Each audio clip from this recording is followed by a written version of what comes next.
You're listening to The Happiness Agenda, and I'm your host, Steve Sapato. And on The Happiness Agenda, we get to talk about all kinds of things, and we get to go wherever we want because, you see, this is my show. So we get to go wherever we want. And so what I want you to know is today I have the great pleasure of being able to share with you Kim Minert. And Kim is an author, a speaker, a coach. She's got the happiness for diabetics, and she's not crazy, but she is certifiably diabetic. Kim, are you there? I'm here, Steve. There she is. And how are you today, Kim? I'm doing great, thank you. Yeah, cool. Hey, Kim and I met in Las Vegas at a Smart Femme event and connected pretty well. And what it amounted to is Kim's got a book out. Matter of fact, now she's got a couple books, and one of them is How to Derail Diabetes. I think that's what it's called, Derail Diabetes, right, Kim? Yeah, that's the title. And then you've got another one, brand new, coming out, right? Brand new. We just had our big launch party about 2 weeks ago, and that one is a cookbook, and it also has additional resources like a grocery list, all the tools that you need in your kitchen, and the title of that is Conquer Diabetes on Less Than $5 a Day, and that was co-authored by a cook who's also diabetic. How cool is that? Now, I don't know if any of you listening are diabetic, but I was just diagnosed a week ago as being diabetic. I'd been borderline, and then I think I ate too many donuts a couple days before I went for my next test. But now I'm officially diabetic. Yeah. I'm a sweet guy, yeah. And so anyway, it was really cool that... really good timing. Yeah, that's right. It was really cool that I call up Kim for the Happiness Agenda and then find out she's got a cookbook out on Conquer Diabetes on less than $5 a day. And if you know somebody who, you people listening who know somebody who's diabetic, certainly send them the link that you're gonna be listening to this on, so that everybody can enjoy and then grow and learn how to work with diabetes. Because Kim, you're also diabetic, right? And my husband also, and my doctor. Oh, wow. Okay. So it's a club. We got one foreman here. Everybody want to join us? Come on. Come on aboard. So, Kim, tell us a little bit about you and how you got where you are today. I mean, I know you've probably led the idyllic life and never had any problems in your life. So when we look back on people's lives, some of the people that I talk to, they go, man, I've never had a problem in my life. I went, man, I hate you. Other people. Liars. That's what they are. They're lying. Well, other people, we all go through struggles. That's what I say. We've all had our own struggles. I've had, supermodels on here who talk about the struggles they had to go through and what they had to survive. And, when we do that, so tell us a little bit about you, will you, Kim? Sure. Well, I'm Montana, born and raised. And we won't hold that against you, I'll talk a little bit about food as it relates to, my history. But I was raised on basically a garden that my parents grew and wild meat. And there was no pizza, no ice cream, there was no candy stores. I mean, we lived 85 miles from town. So you lived a very Spartan life. I'm very sorry. Yeah. And so one of the most unusual things about my history that I've always been able to shock people with is that I was the Montana State Junior Fiddle Champion. The junior what? It's kind of an interesting thing. So whenever what is it? Junior what champion? Oh, fiddling. Fiddling. Like playing the fiddle. Oh, all right. So go ahead. Fiddling. I didn't quite catch that. So I was like, I thought that's what you said, and I was like, maybe that was a game I missed or something.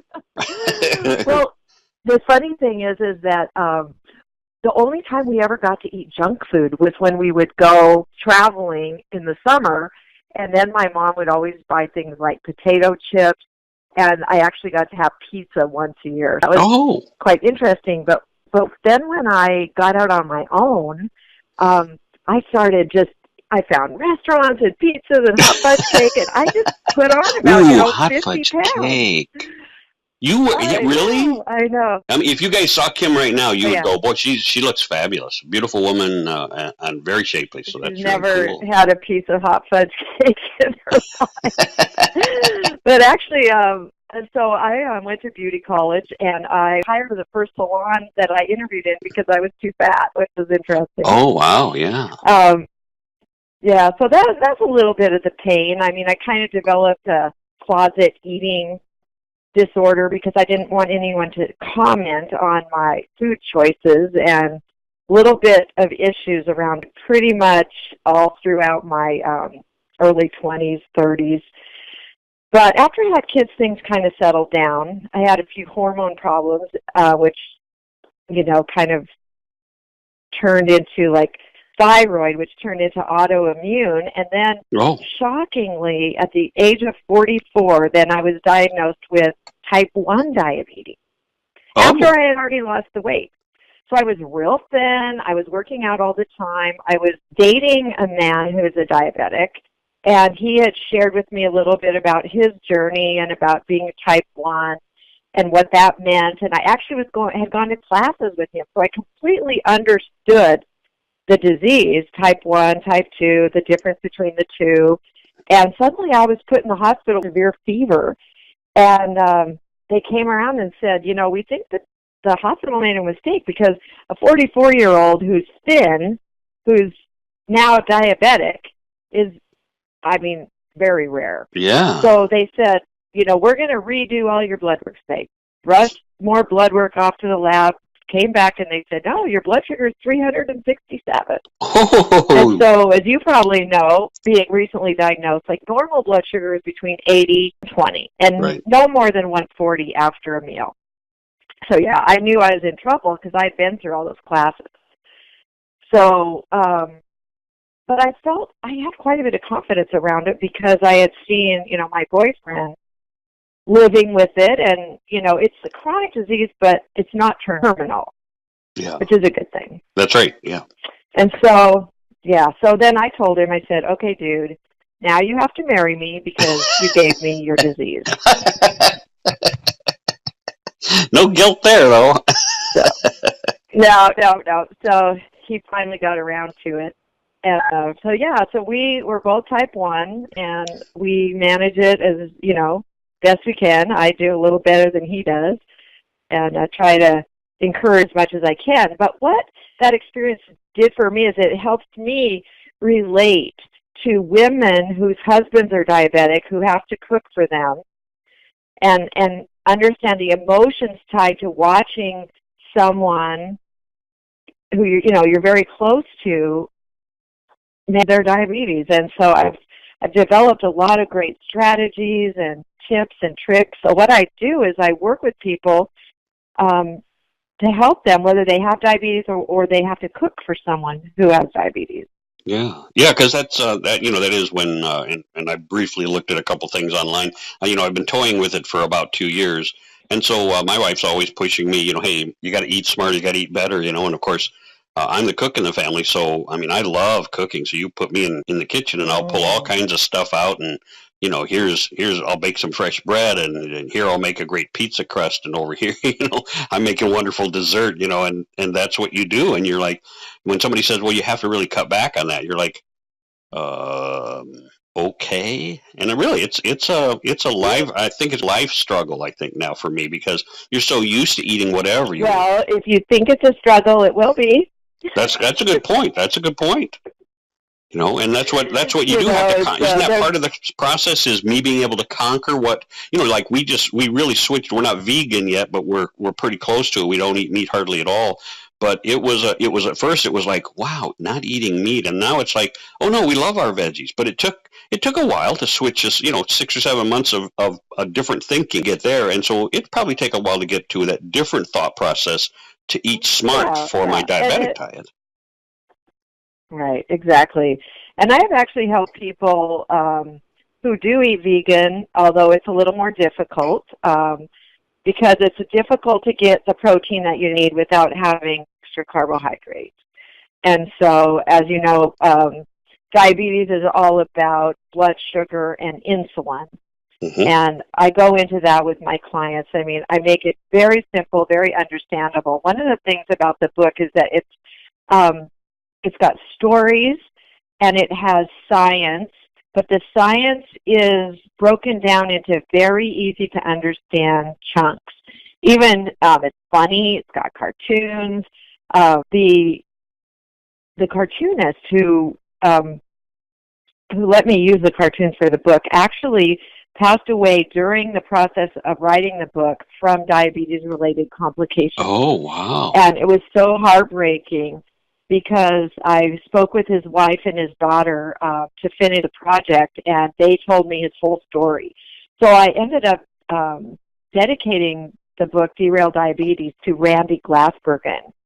And it was so fun to read his cartoons and see that even throughout his struggle, he kept his sense of humor. Yeah.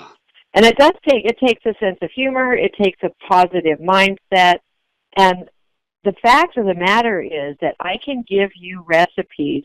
You can bake your amazing crust, you can make amazing desserts, and bread, I haven't tried yet, but there are recipes. So there's definitely a strategy to enjoying some of the same things that we are used to that we could call comfort food and diabetes at the same time. Yeah, that'll be great for me to read that book. You know, certainly the Derailed Diabetes book, but then the cookbook for conquering diabetes in my diet, in my food. Yeah, that's going to be really cool. And I'm going to pause here for a second, take our commercial break. How do they get in touch with you, Kim? Well, you can go to my website, deraildiabetes.com. Okay. You can shoot me an email at kim@deraildiabetes. Okay. And are you on Facebook? I am on Facebook. There's a Derailed Diabetes business page.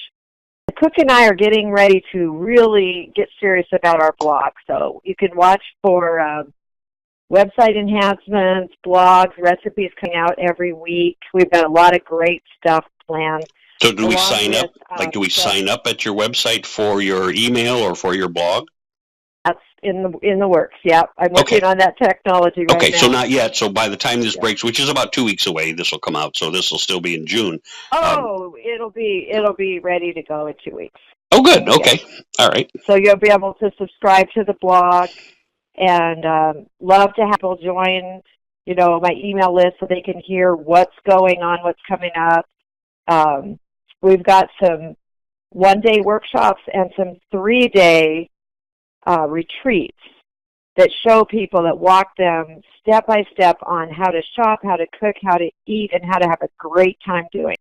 Cool. That's cool. And all that's coming up. So make sure you guys connect with Kim at deraileddiabetes.com. So certainly go to our website, start there, and then if you want to drop her an email, certainly connect there. And then by the time you guys hear this, it'll be possible to sign up for her blog and or her newsletter, whichever she pops out on there. And certainly subscribe to that, and that way you can get new notifications on when you can attend a retreat or certainly log into a webinar or whatever she's going to be participating in. Okay, so... yeah, and I mean, who doesn't want to Arizona in January, February, March? That's right. That's right. I was in Chicago for 6 months this winter. My wife talked me into. We had a project there we were working on with a couple of companies, and we ended up spending 6 months in Chicago in the winter. And it was like, no. I left Moline, Illinois for just that reason. I hated winter, so going back. So yeah, I'd much rather go to Arizona. How about everybody listening? Let's go to Arizona. Yeah. And so you got married. Do you have children? Well, I had 2 daughters when I got married to my husband, and she had 1 son. So we did the blended family thing. Cool. And so they're almost grown now. We've got 20, 21, and 23. And they're kids, so we enjoy them a lot. No diabetes in so there? We're almost empty nesters. No, and we didn't have children together, so there's less of a chance. I mean, there's some chance, and we've talked about having, actually my stepson, Alex, had a genetic test done and found that he not could have the gene. I don't know if that guarantees you won't ever get it, but he is less likely, and my daughters have not had that test done. If you do genetic testing like that, you can't, there's nothing you can really do to prevent type 1 diabetes. It's an autoimmune disease. Yeah. as opposed to the lifestyle disease where, yours is Mine's pretty much lifestyle. preventable, and it's always manageable and sometimes reversible. Like you said, weight loss can help, and there's other things you can do too, like get a little exercise. Although that isn't the big part of it. The big part is the food. Yeah, that's right. And Kim and I were talking before we actually went live, and I'd been diagnosed just recently with the diabetes. And before that, the doctors had said, "Hey, Steve, if you'll lose 30 pounds, you probably won't have diabetes." And I went, "Yeah, that's not going to happen, probably. As much as you want to. I mean, I exercise a ton, but I just tend to eat wrong, and losing weight is just a struggle, especially when you get to be my age. It's a little bit harder than ever before. But it's just it was a choice, and so when you make poor choices, you pay for it in the long run. That's what it's all about, right? Right, but it is definitely worth the effort. And again, if you think it's a struggle, it will be. If you look at it with a whole different attitude, it can be fun and easy, much easier than you ever thought possible. Yeah, well, that's why I'm looking forward to getting her cookbook. Yeah, because it'll be an adventure. Everything that my wife and I do now is an adventure. We've only been married 3.5 years, and so for us, every time we do something, like when we decided to go, I won't say vegan, but when we decided to go a little more vegetarian and eat very little meat, it became an adventure as to what we could make and what we could try and what I could cook. So we bought several new cookbooks, just looking at stuff to say, hey, we're going to be eating a lot of garbanzo beans or something, now for the protein. And, yeah. Well, I'll tell you what, I really appreciate you having me as a guest on your show. And if you and your wife want to I'll give you a free 1-hour consult if you'd like to take part in that. We could do a 3-way call, and we could discuss some of your food preferences and how we can make it work for you so that you will reverse your diabetes, because you really don't want to go blind, lose your kidney function. So, no, I probably don't. That's not something I would look forward to. That's right. No. I mean, if we could say, we could just take a pill and it's going to fix everything. Because if you watch television at any amount of time, you're going to see these commercials. Ask your doctor about this drug. Ask your doctor about this drug. Oh, my gosh, isn't that true? And it tells you how it's going to help your neuropathy. It's going to help your whatever, your kidneys. It's going to cure your diabetes. I mean, it doesn't say that. It doesn't promise to cure. But they imply that all of these drugs they can give you will help you. And you can still eat whatever you want. Yeah, except that die from one of the side effects. Yeah. Oh my gosh. You notice that they play really pretty music and show people laughing and having a great time while they list off all the 400 side effects that could you could suffer from. And some of them are horrible. Some are horrible side effects. You're like, oh my God, swelling of the tongue. Can you imagine choking because your tongue swells up so big? It's like, oh my gosh. Yeah, and rarely do you die from this. It says rare occasions people die. Yeah, you're like, holy cow. So, and while we're talking about that, I'd like to bring up something about another thing that the medical community has been recommending for diabetics, and that is that they have some kind of, surgical intervention into their digestive process. So that could be a gastric bypass, that could be a sleeve, it could be, I don't know what else they do to. What is so ironic is that the medical community is offering as a solution to diabetes, along with all the drugs that they have to offer, which, by the way, don't cure diabetes, that someone who struggles with their weight can just have a gastric bypass surgery and not be diabetic anymore, or greatly reduce their weight so that their diabetes goes away. Well, while that does happen occasionally, again, this is a major surgery, removing a part of your body that's a completely healthy organ and leaving you much less able to digest food. And actually, my co-author, Mary Ann, the cook, had a gastric bypass, and she cannot eat without pain. Oh. And to see her struggle after that surgery is just pathetic. And if you call the Honor Health off here in Phoenix, if you call Honor Health and they put you on hold, one of their, little thing that's talking in the background instead of playing music, they have this advertising gastric bypass surgery and actually promoting it as diabetic solution.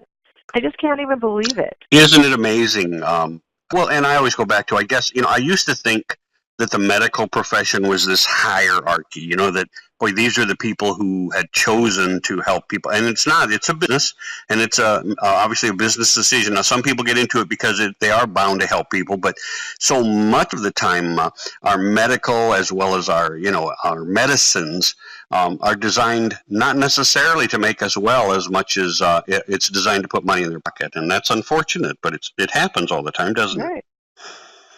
It sure does. And, my doctor, Dr. Helen Hilt, is herself a type 2 diabetic. She manages it with no drugs, just by what she eats. And she was recently let go from her position as a doctor because she could not keep up the schedule that the medical community wanted her to keep. So even though her patients were elderly, they were sick, many of them were diabetic, they wanted her to see them in just a few minutes. Yeah. And have care for them. And because she has the heart of a doctor and is not in it just for the money, it just became impossible for her to work within the system that we have. So she and I together, we just want to help people not have to go to the doctor and not have to, have complications and stay off as many medications as possible. Yeah, and it's really interesting to me. Several years ago, probably 6 or 7, that I got to know a couple doctor's office people, not necessarily the nurses, but the people who were running the office. And as we got to talking to them and got to know them a little bit better, the ladies would say, well, I scheduled my doctor, and I remember the numbers, but it was like 18 patients an hour or something like that. And the doctor wanted to see a few more. And I went, 18 patients an hour. Let's see, if you spend, let's say it was 20, that means you get 3 minutes with each patient. And the doctor was trying to add more patients because they wanted more money. And she said, yeah, and so it's real hard that, people say, I don't feel like I get to see the doctor, and it's like, well, wow, if you only got to see your doctor for 3 minutes, and then think about the last time you went to the doctor, how much time did you really spend with the doctor themselves? Did you spend most of it with the nurse? Did you spend most of it with an office person? But how much time did the doctor actually spend with you, asking you, learning about you, growing with information? And Kim's got it right here, is that we have to learn from the people who have become the experts in these areas. And Kim, certainly you are an expert in this now, right? Well, I feel like I have been trained by my doctor and experienced my own diabetes and being married to a diabetic, and I think that's enough to make me an expert. Yes. Absolutely. And I'm sure Kim has spent hours and hours and hours researching and learning and growing, and that's what constitutes, sometimes, matter of fact, I was just putting together a program, I was listening to several other things, and they talk about, probably Tony Robbins or somebody says it takes 10,000 hours to become an expert in a topic or a subject. And then actually when it's broken down, if you talk to the Tony Robbins groups, it's not 10,000 hours to become an expert. It's $10,000 to become the expert. So if you wanted 10,000 hours invested, you would be like the Olympic athlete at the very top getting the gold medal, or in the top 10%. 10 people, I should say, in the world, or, the best doctors in the world. And what they're saying is it actually takes like 5 to 10 hours of study a week to be the expert that knows more than most people. And I'm going to ask my audience here to join in. How much time do you think your doctor really spends reading manuals and studying specific topics anymore, especially if they're out spending 5 days a week in the office, seeing 18 patients an hour? They don't have time to read. They don't have time to research.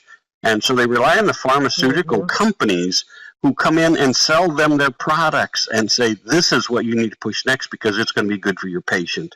And they probably have very little time to research it. What do you think? I agree. And I know that my doctor who does research and does study was finding very little time in her life to actually sleep. Yeah, that's scary too. But, but yeah, I totally agree. I mean, they just are overworked, and it seems crazy to say they're underpaid, but in our current society, doctors have very little motivation to continue their practices because it's so difficult. Yeah, and it's phenomenal how the medical profession has changed over the years, from them having 15 minutes, seeing 4 or 5 patients an hour, to now seeing 18 to 20 patients an hour. And you might, if you're listening in on this, just check and when you walk in, say, hey, how many patients does the doctor have scheduled today? I'll bet you the nurse won't even share that with you, or the receptionist. They won't even share that Yeah, with you. I'm sure they don't want us to know. Yeah. Whereas Yeah, it and used to, some if of you the asked, they things go, well, that, the doctor has 4 patients in front of you, and what time is their appointment, hmm and it's like not like 6 minutes hmm before you. Anyway, I'm sorry, Kim, go ahead. hmm Well, what I was going to tell you is that one of the things that I do for my clients is help them when they see their doctor. So tomorrow I'm actually going with a client to her doctor's appointment, and so that she can have another set of ears and hear what the doctor is saying, but also helping the client ask the right questions, because a newly diagnosed diabetic doesn't even know what to ask the doctor. So whatever little bits of information they're able to glean from the doctor at that time, they go home with, and then they just basically hop online. And of course, when you go online, you can find anything and you're just overwhelmed with the amount of information that's online and a little bit of information you got from your doctor. So, like for example, one of my clients was a type 2 diabetic who had recently been put on insulin, and she was freaked out. She didn't know what to do, and she was actually getting ready to go on a trip overseas. And she said, how to manage this insulin? She's 70 years old. She had no idea how to give herself shots. And, Wow. you know, and so that's one of the things that I can help people with is when you go to your doctor's appointment, okay, this is what to ask your doctor so that they can make the most of that bit of time they have and get the information, the vital information they need, and then I can help fill in the blanks with recipes and travel experience, travel guidelines, what to pack in your purse, your cooler, how to take care of yourself when you're on the road or, even overseas. Yeah, because So how vital is it to have that knowledge? And you get it from some expert. You get it from the expert here, which is Kim Minert and her books. And here's what's vital that you understand, and you already know this. I'm going to ask the question, but if you're recently diagnosed, what the doctor or the nurse handed you a pamphlet, and they said, hey, here's a pamphlet, read up on it, and then go online and learn. And here you have the expert who's involved in it all the time, who lives the lifestyle, who knows what it takes. So, and Kim, where do we find your books, and what are they called again? Well, they are available on Amazon, or if you want to find a copy, you can go on deraildiabetes.com and just order it right on my website, and I'll send it off to you. And also answer any questions that you might have. You can, in the comments section on the site, you can ask me your questions, and I'll send the books and answer the questions, and also set up a complimentary call for about 20 minutes to go over what's going on in your life, your story, and see how I could maybe be of assistance. The other thing I want to tell you real quick is that in the United States, there is a new diabetic diagnosed every 21 seconds. Seconds? Every Wow. 21. Yep. Think of that, Yep. every 20. Now, So, and it's because of our eating habits? mostly. Obviously we Well, know we're an obese nation. I find it fascinating that according to all the stats and tables, I'm obese, and I weigh 240 pounds. I'm 5'10" tall, and sure, I'm 30 pounds overweight. But I think of obese as being fat people. Really, grossly fat, and it's not. Obese means that I carry enough to be unhealthy. And that's what I need to start looking at, is that I'm an unhealthy specimen. Even though I exercise 4 or 5 times a week, I play sand volleyball, we play tennis, we go kayaking. So strength-wise, I'm in pretty good shape. But body-wise, I'm not. And that's what creates the problems in our lives. That's really important. And Kim is the expert here who can help you get past it. So, again, we go to, what's it? DerailDiabetes.com, right? Yes, sir. That's it. Okay. And that's going to be one of the keys for us to start getting better in our lifestyle. I work with a doctor, and her name is Dr. Angie Sadeghi, and she is a vegan, and she's been vegan for 7 years, and she went from like 140-pound, 5'1" lady to 102-pound, 5'1" lady, and absolutely looks phenomenal. And she'll say it's all because of her vegan diet. And yes, I will give her credit for the vegan diet had a lot to do with her weight loss, but she also is an exercise maniac. And if you don't have the drive to be an exercise person to get this perfect looking fit body, what you and I have to learn to do is just learn how to get back to healthy body, which is eating right. And Kim, you can help us with that, right? I sure can, and I tell you, we have a little slogan, and I've heard it actually even from personal trainers that say, you cannot out-exercise a bad diet. That's a good one. Yeah. So you can't do it. And while we're talking about the vegan thing, just briefly, because I'm definitely not a vegan, and like I told you, it's more difficult to manage diabetes when you are eating legumes and things that have carbohydrates in them for your protein. So one of the things that's important for you is to make sure that you get healthy fats in your diet. And your doctor probably told you this, but make sure that you're getting, avocado and olive oil, coconut oil. Matter of fact, that's what I cook with, olive oil. Matter of fact, I just made a wonderful salad for my wife and I yesterday, which was a real healthy salad, but it had avocados in it, orange slices, tangerine slices, that kind of stuff. But what you said was really interesting. My doctor hasn't talked to me. They diagnosed me, they sent me the information, and never made another appointment. So my doctor sent me stuff in the mail that said, "Hey, you're diabetic. Have a great day." No, not the vegan one. The vegan doctor? No, I don't know. I didn't have. No, I met my doctor who diagnosed me as being diabetic. Oh. No, my vegan friend, my vegan doctor friend, she's out in California, and she will answer all of your stuff. So if you are a vegan or looking to even look into that diet, that's Dr. Angie Sadeghi, and you can find her on my Facebook page if you're interested. But she does not promote the diabetic diet, which is, of course, where I'm going to be looking for the next several years, probably. And I will be turning to Kim Minert here, and I will be looking at, tell me the name of your website again. Derail Diabetes. Derail. I was thinking, I get lost now, so it was Defeat Diabetes. No, it's DerailDiabetes.com. And so grab her book. I think Defeat Diabetes was already taken. It could be. That's right. Yeah, we have to fit our own. I was a member of an awesome Toastmasters club, and one of my Toastmaster girlfriends said, "Derail Diabetes," and I said, like that. I was working with a consultant on my book at the time, and he liked it. And of course, anytime you can use words that start with the same letter and alliteration, people can remember it easier. So I hope you will remember Derail Diabetes. Derail Diabetes. And that's what we have to do. And I told Kim I'd keep about 30, 35 minutes. I think we're right at that threshold. So I got to live up to my word. And Kim, you've been a pleasure to have on. I will probably have you on again in the future because as I move forward and learn and grow from your expertise and your books and your cookbook, we'll certainly want to talk about the success that I achieve by doing such a thing. That sounds like a way better attitude. I like it. Yep, you got to learn to... where you come from it's a struggle, I'll never be able to do it, to I'm going to show my success in a later podcast.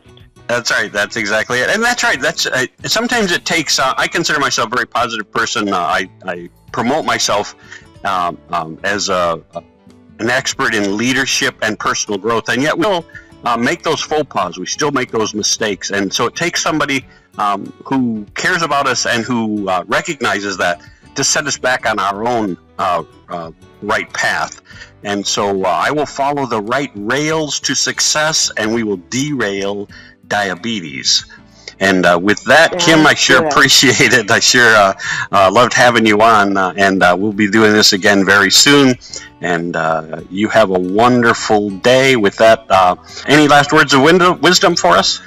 I've given you pretty much all that I have to say today. She's given it all, folks. That's it. No more to give, except in the books and in the cookbook. So please do your job and go out and get what things are going to make us healthy. With that, I'll wrap up this episode of The Happiness Agenda. I'm Steve Sapato. You can reach me at steve@stevesapato.com. And I hope you have an amazing week. God bless.